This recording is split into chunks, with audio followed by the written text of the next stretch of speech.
नमस्कार मित्रों।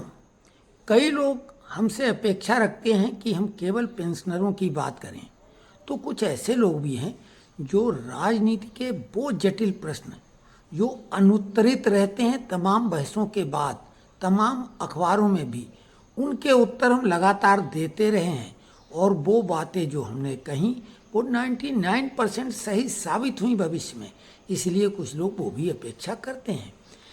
तो आज हम वो विषय ले रहे हैं जो बहुत जटिल हैं, उलझे हुए हैं, जिनके उत्तर कुछ लोग तो अवश्य जानना चाहते हैं। जैसे कि हमने बंगाल पर कहा था कि भाजपा को सांसदों की सख्त ज़रूरत है, क्योंकि बहुमत से बहुत पीछे हैं और 2/3 बहुमत अगर ओवरऑल एनडीए के बन जाएं तो फिर वो महत्वपूर्ण बिल पास करा सकते हैं, जैसे महिला आरक्षण जैसे। तो कुल मिला के बंगाल में जो हमने पिछला वीडियो अपलोड किया था देखें तो जो बातें कही थी अक्षरशः सत्य सिद्ध हुई। तमिलनाडु की राजनीति भी जो अजीबोगरीब हुई कि जीतने वाला और हारने वाला दोनों क्रिश्चियन, ऐसा कैसे, जबकि आबादी 6% से थोड़ी ज़्यादा, 6.25% से कम, ऐसा कैसे, वो उत्तर भी दिया था। कई लोगों ने बहुत ही सराहना की। नीट पेपर लीक नहीं होगा गारंटी दी है और दोहरा रहे हैं, कई अधिकारी जुड़े हैं, कई लोग जुड़े हैं। अगर हमारे को गलत साबित करना चाहते हैं तो हमारे चैलेंज को एक्सेप्ट करें, किसी भी मंच पर किसी भी व्यक्ति के सामने अपने खर्चे पर उपस्थित हो जाएंगे और हमारी बात मान ली जाए तो पेरेंट्स का 1 रुपया खर्च नहीं होगा, पेपर लीक नहीं होगा। नीट का छोड़ दो, जिस पेपर पे वो पैटर्न लागू किया जाएगा वो पेपर लीक हो पाना असंभव हो जाएगा। तो खैर, महत्वपूर्ण मुद्दा एक चल रहा है। पश्चिम बंगाल में वो सब हो गया। हमने बोला था पूरा तृणमूल को जड़ मूल से नष्ट करने की प्लानिंग है, उस पर बात आगे बढ़ गई है। उसका फंड जो मुख्य ताकत पैसा है, जिसके लिए सब किया गया, बहुत कुछ अनाचार, दुराचार, अत्याचार, वो पैसा भी खतरे में है अब ममता का। तो खैर वो बात छोड़ दो। उससे भी ज़्यादा महत्वपूर्ण मुद्दा है कि इस देश की प्रगति कई लोगों को फूटी आंख नहीं सुहा रही है। वो देश के बाहर तो लोग हैं ही, दुश्मन देश के लोग, लेकिन हमारे अंदर भी जो आधा मोर्चा है, विपिन रावत ने कहा था, वो लोग बैठे हैं और वो कोई खास धर्म या संप्रदाय के नहीं। उनका संप्रदाय है गद्दारी, उनका संप्रदाय है देशद्रोह। कुछ चंद पैसों के लिए, कुछ स्वार्थों के लिए, कुछ अपनी अय्यासी के लिए वो ये सब करते हैं। तो एक जो ट्रैप, हनी ट्रैप है, वो केवल हनी ट्रैप नहीं होता, बहुत कुछ होता है। यही नहीं, इससे बचा कोई नहीं, न कोई पत्रकार न कुछ, केवल और केवल झूठ परोसने में माहिर होते हैं और लोग सच मान लेते हैं। जैसे कि हमको इतिहास विकृत रूप से पढ़ाया गया और उसको हम लोगों ने मान लिया सही स्कूल में जो हमने पढ़ा है। लेकिन अब जब हम अपने को समझदार कहते हैं तब तो अपनी आंखें खोलें, सही विवेचना करें। हमारी बात को आज तक कोई खारिज नहीं कर पाया है और किसी भी बड़े से बड़े को हम खुली चुनौती देते रहें और फिर से दे रहे हैं। तो अभी एक जो मसला चल रहा है बिहार में, कोचिंग इंस्टीट्यूट के बीच भिड़ंत हो गई है और नीट पेपर के बाद मसला आगे बढ़ता गया, बढ़ते गया और वहाँ आज तक की एंकर अंजना ओम कश्यप ने 2 कौड़ी का बोला था कुछ कोचिंग इंस्टीट्यूट को।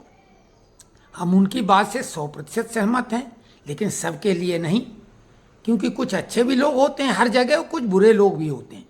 लेकिन 2 कौड़ी क्या, फूटी कौड़ी के बराबर कुछ लोग हैं, तो कुछ की कोई वैल्यू आंकी ही नहीं जा सकती।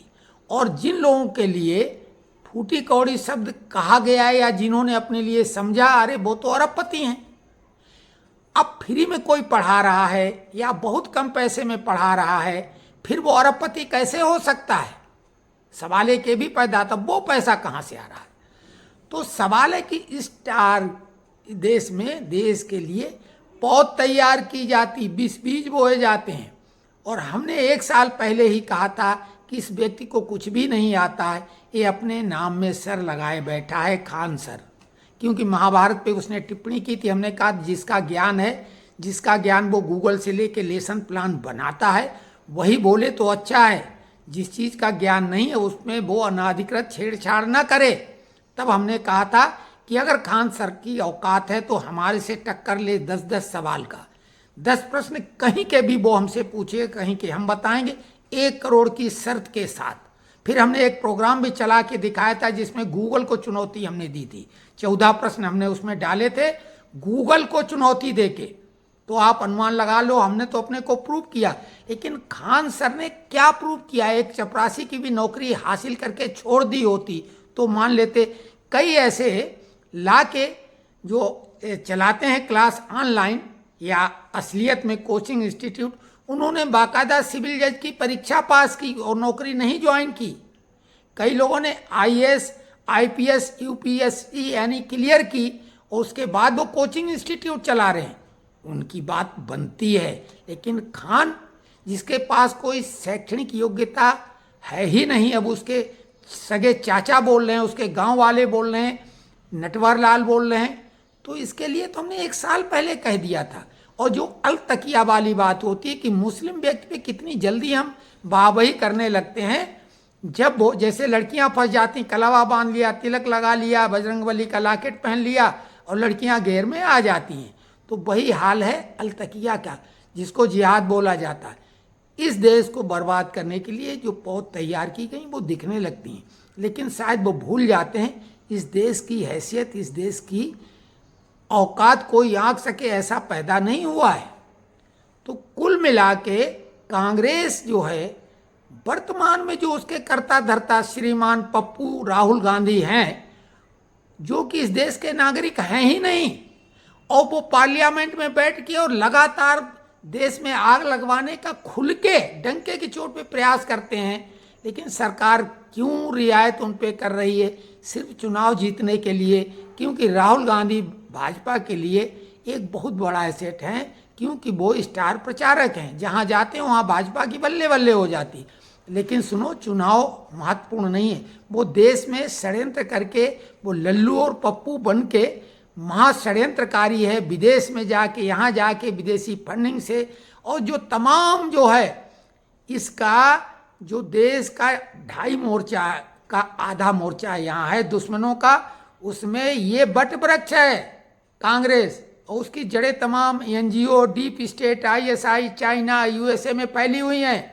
इस देश के जो भी दुश्मन हैं, कभी किसानों के नाम पे, कभी मुसलमानों के नाम पे सीए को जो आंदोलन चलते हैं, जगह जगह सड़क जाम कर ली जाती हैं, ये तो सब फेल हो गया।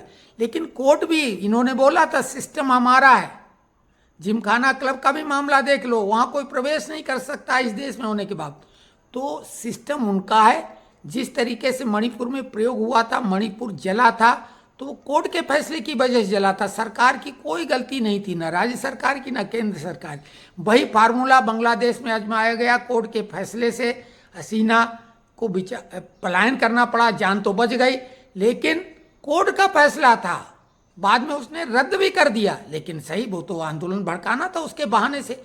तो कोर्ट का भी रोल बहुत संदिग्ध होता है। याद करो कि जब तुर्की भारत के खिलाफ खुल के हो गया था, जबकि तुर्की को दोस्त बता के भूकंप के समय भारत ने मदद की थी, तो जो उसकी एविएशन कंपनी थी सेलेबी एविएशन, जो कि ग्राउंड वर्क देखती थी, उस पर रोक लगा दी गई थी। लेकिन वो हाई कोर्ट में गई, हाई कोर्ट ने वो रोक हटा दी, और उसी के बाद अहमदाबाद में वो कांड हुआ प्लेन क्रैश का, याद है ना। बाद में फिर कोर्ट ने किसी तरीके से वो उस पर पाबंदी मंजूर की, लेकिन उसने तो कांड कर दिया ना। तो यहाँ कोर्ट भी देखिए, कहीं पे भी बर्बाद गुलिस्तान करने को बस एक ही उल्लू काफ़ी है।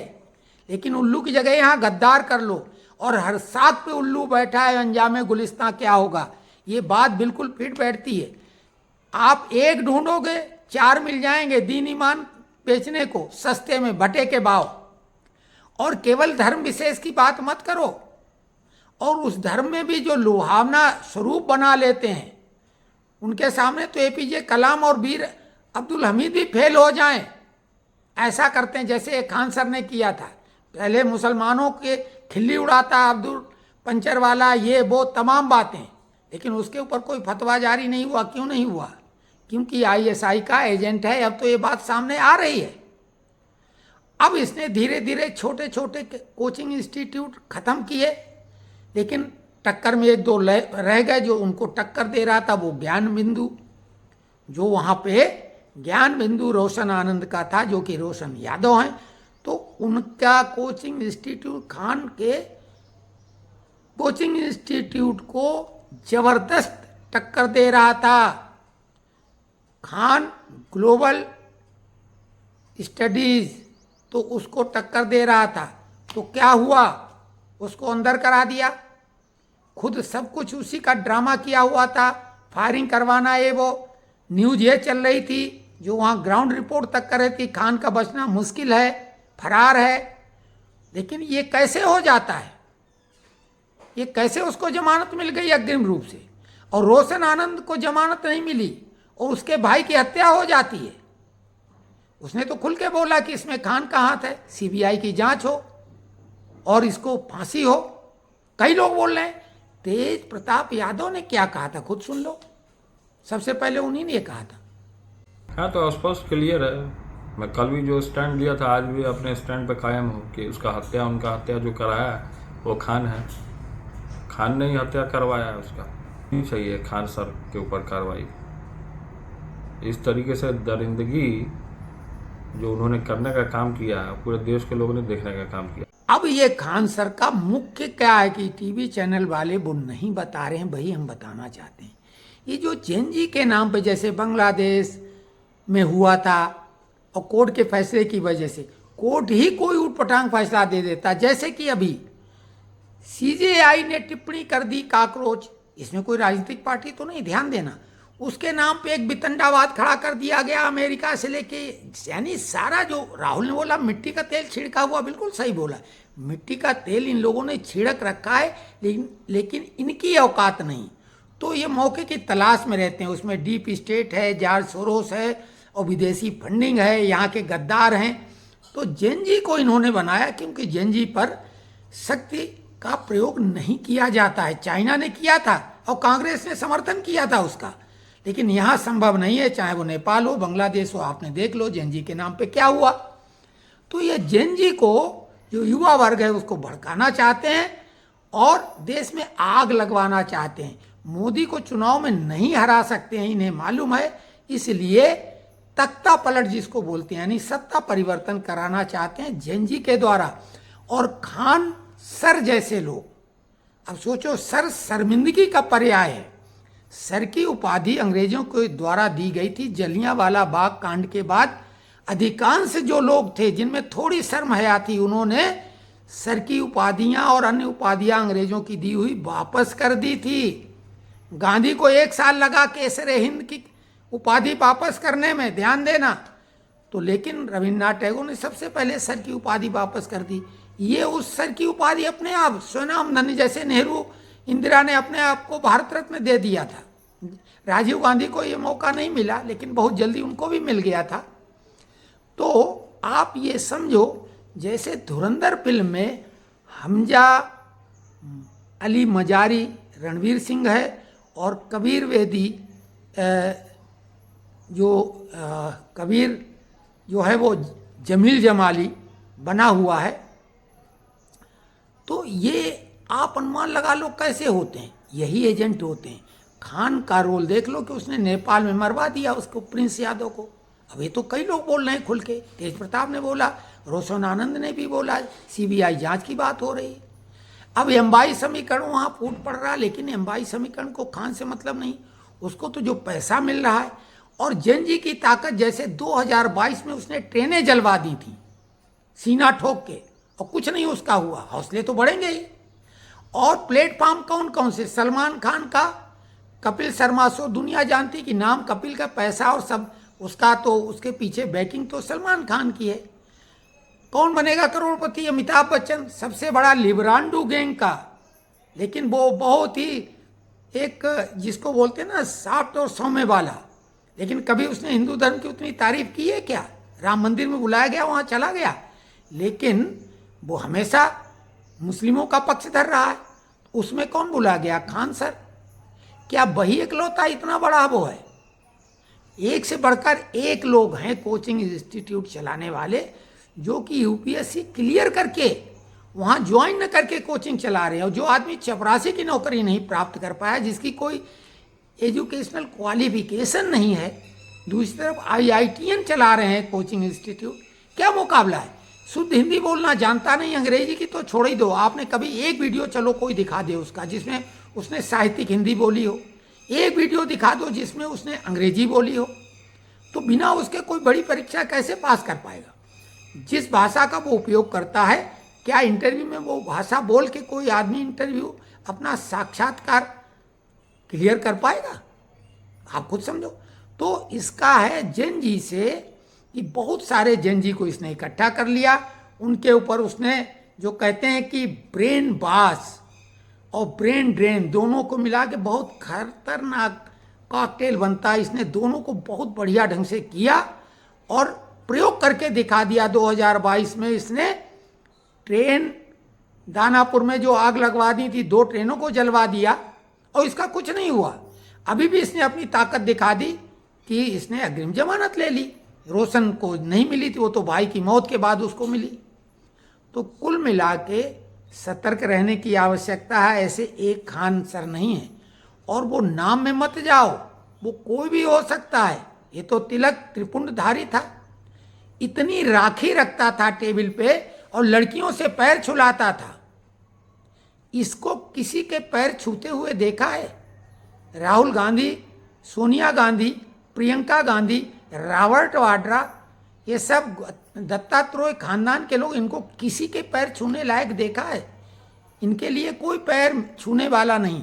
दूसरों से धड़ल्ले से छुलवाते हैं। अगर आप नहीं छूते, आपकी परंपरा में नहीं, तो आप पैर छुलवाते कैसे हो फिर? खान लड़कियों से पैर छुला रहा। हमारे यूपी में तो लड़कियों को और मध्य प्रदेश में देवी माना जाता है, उनसे पैर नहीं छुलाए जाते हैं। लेकिन हाँ, बिहार और बाकी जगह होता है। लेकिन खान सर पैर कैसे छुला रहा है जब वो खुद दूसरों के नहीं छूता है? तो कुल मिला के सतर्क रहने की आवश्यकता है। और तमाम जो news channel, social media platform हैं, वो धंधेबाज हैं। सत्यता उनके पास है तो भी नहीं बताएंगे, बचा के रखेंगे। वो वही बात चलाएंगे जिससे उनका हित सधेगा।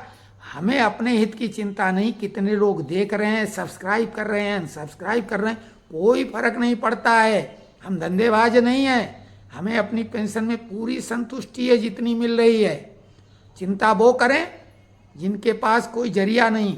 लेकिन हाँ, हमारे लिए नेशन फर्स्ट है, देश सर्वप्रथम है। देश हित के आगे हमारा अस्तित्व कुछ भी नहीं है, परिवार का अस्तित्व कुछ नहीं है। देश है तभी हम लोग हैं। और देशद्रोही मानसिकता वाले लोगों को, उनके जो चेहरे पे नकाब अगर उन्होंने ओढ़ रखा है और आपको पता लग रहा है, तो नोच डालो। तो बस यही अपील हमारी इस वीडियो से है। और आप जिस विषय पे भी कहेंगे, सटीक विश्लेषण करके बताएंगे। पेंशनरों, कर्मचारियों के लिए तो हम वीडियो बनाते ही रहते हैं, लेकिन ये बेहद महत्वपूर्ण है कि ये आईएसआई की साजिश देश में जेनजी के द्वारा, देखो किस तरीके से बोला अंजना की जबान खींच लेंगे और दिल्ली में ये कर देंगे, वो कर देंगे। और वही बात है, कहावत थी उत्तर प्रदेश में, चुकरिया में बारूद और नवाबों संग लड़ाई। यानी किसी के पास एक कट्टा और 4 कारतूस हैं तो वो समझता है कि हम शहर के सबसे बड़े गुंडा हैं। लेकिन जब पुलिस से सामना होता तो तोड़ाई होती, सब गुंडागर्दी भूल जाता है। यूपी में ये चल रहा है। तो वैसे ही इनका हाल है। टुटपुंजिया लोग हैं, धेले भर का ज्ञान नहीं। लेसन प्लान तैयार कर लेते हैं और वही बक देते हैं आके। बोलना नहीं कहलाएगा वो। एक शिक्षक की ये भाषा ही नहीं है, इसे बकना कहते हैं। बुड़बक है, बुड़बक बिहारी भाषा में। तो कमेंट्स करें ये वीडियो कैसा लगा। बहुत लंबा हो गया है, लेकिन अगर किसी व्यक्ति ने पूरा वीडियो देखा है, भले कमेंट्स न करे, अपनी उपस्थिति दर्ज कराए। हम देखना चाहते हैं कि इतनी हिम्मत और साहस किसकी है जो यहाँ तक इतना लंबा वीडियो हमारा देख लिया है। धन्यवाद अगर किसी ने देखा है। बहुत बहुत साधुवाद।